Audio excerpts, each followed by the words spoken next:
So there's a story that I've heard passed around that I think originally came from Atomic Habits by James Clear. That's about the British bicycle team. I don't know who the heck's paying attention to British bicycling, but whatever. But anyways, the story goes that the British bicycling team sucked. And so because of that, their new coach came on and he was like, what if we just improved a little bit each and every day? What if we just tried to be better by 1% each day? So the new coach came on board and he changed the material of their clothing to help them go faster. And he changed the shoes that they were wearing and all these other little minor adjustments. And long story short, the British bicycling team became really good, and then they were really good for a long time. So there are a lot of people who, after hearing this story, think to themselves, oh, I can just make these minor changes and then my life will eventually become what I want it to be. But I think there are times when the entire thing is rotten and needs to be thrown out.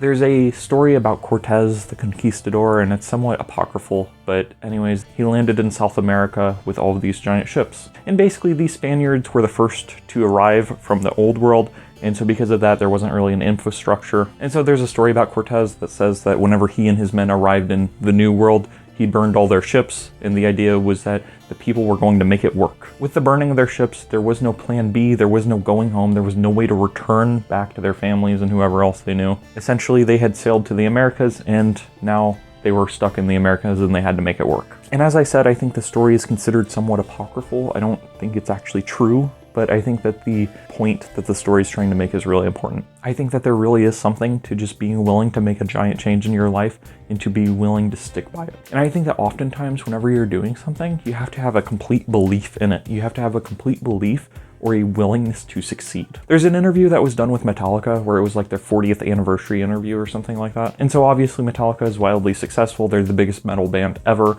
And so the interviewer asked James Hetfield, what would you have done if Metallica didn't work? What was plan B? And James Hetfield said something to the extent that there was no plan B. Plan B was making plan A work, and plan A was to make Metallica work. And so because of that, they poured all their energy and effort and time into the band, and it worked. And so I think that even though it can be helpful to make little adjustments, even though I think it can be helpful to improve by 1% each day, which if you do that every day, it amounts to like several thousand% or whatever by the end of the year. Even though I think at times it can be helpful to improve by 1% each day, I think that there is a real value and a benefit to making these major life decisions and changes and sticking to them. Whenever I was going to school, I didn't even really want to go for a bachelor's degree, but you know, my family kind of pressured me, and I'm glad that I went and got my bachelor's degree. I'm happy that I learned what I did. But I had some family members who were kind of pushing me to get a master's or get a doctorate. From the start, I wanted to be a writer, and that's always been my plan, right? I've always wanted to be a writer. But I was encouraged to get my bachelor's degree as a backup plan, and then I was told, oh man, you should get your master's or your doctorate as a further backup plan. And the logic from these family members was that if writing didn't work out, then I would have my master's or my doctorate or whatever else to fall back on, and then I would be able to get a job doing that. But ultimately, the conclusion that I came to was that if I spent 2 or 4 years to get another degree, and I spent thousands and thousands of dollars on a new degree, and I shaped my life around trying to get new degrees, then inevitably the backup plan, the plan B, would become the main plan. It would be this weird thing where if I did the backup plan and I just worked on trying to get these other degrees, then I wouldn't have any time to put towards my writing. And so because of that, I wouldn't see any success in my writing career because I didn't work on it. And so inevitably, the backup plan would sort of become the main plan. And I think there are a lot of things like that where we may be scared to put a lot of emphasis on the main plan. And so because of that, we're stuck trying to come up with plan B and plan C and plan D and plan E. The reality is though that if we took all the energy that we're putting into our backup plans and we just put it towards our main plan, then the main plan would work. And so I think that's why the bicycling team story about doing 1% better each day kind of rubs me the wrong way a little bit. Because I think that if you want to be wildly successful in something, I don't think that you can just make minor adjustments. I don't think you can just be 1% better, 1% better, 1% better. I understand why people preach this though. I understand the logic for it. And the logic really is that it's much easier to do 1% better each day than to do a complete overhaul of your life. It's much easier to try to improve a little bit by a little bit as opposed to burning your ships and starting a new life. And I get it, but at the same time, I can't help but feel that you have to shape your entire life around what you want to do. It's scary to make big life changes. It's scary to burn your ships, so to speak. It's scary to say that I'm going to commit to something because there's always this question in your mind, what if this doesn't work? But at the end of the day, I think that if you don't commit to your main plan, I think if you don't commit to your plan A, then your plan B, your backup plan, will inevitably take over and become your main plan.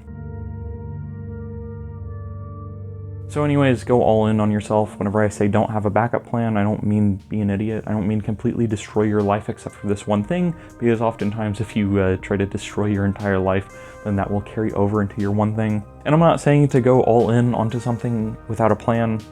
That's stupid. You should have a plan. And also, I think you have to be realistic about whether or not you're seeing success. I think you have to be constantly evaluating your success or lack thereof. I think if you're playing in a band for 30 years and you haven't seen any success whatsoever, I don't think another 30 years is really going to change that. So I think you have to be realistic about what you're doing and whether or not you can succeed in it. And as I'm saying, I think there's a lot of value to going all in on something. I think there's a lot of value to burning your ships and to being determined to make whatever it is that you want to do work. But that doesn't mean you can be an idiot about it. So let me make myself clear. I'm not saying to move forward with your dreams recklessly. I'm not saying to throw the rest of your life into disorder and just focus on one thing. I think there are a lot of creative types who do that. I think there are a lot of people who just kind of let their relationships and their friendships and whatever else fall apart. I think that if you're trying to accomplish anything, then I think having a stable life is really important.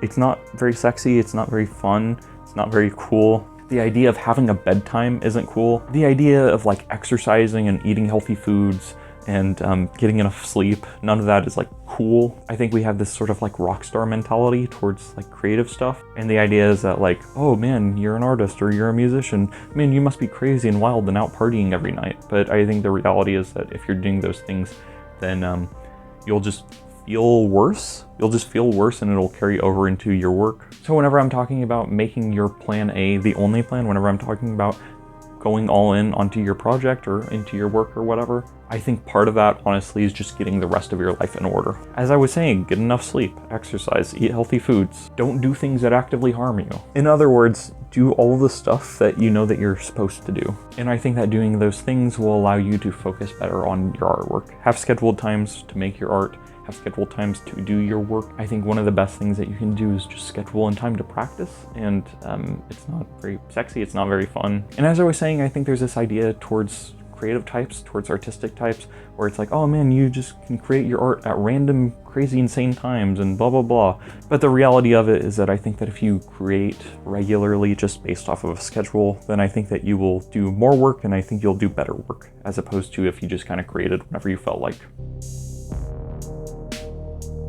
I think there are times when it's necessary to completely start from scratch or to completely rearrange your life to be centered around one thing.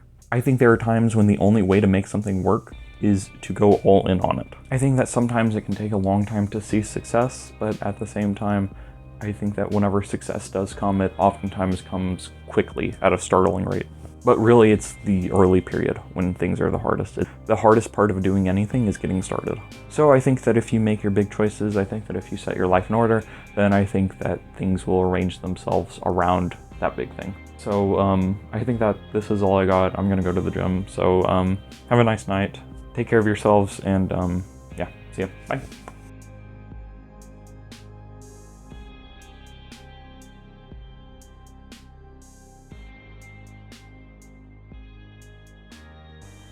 I know the saying says to not put all your eggs in one basket, but I think that if you spread your eggs across multiple baskets, then I don't think that you'll get enough eggs in the first basket. I don't know how to make this metaphor work.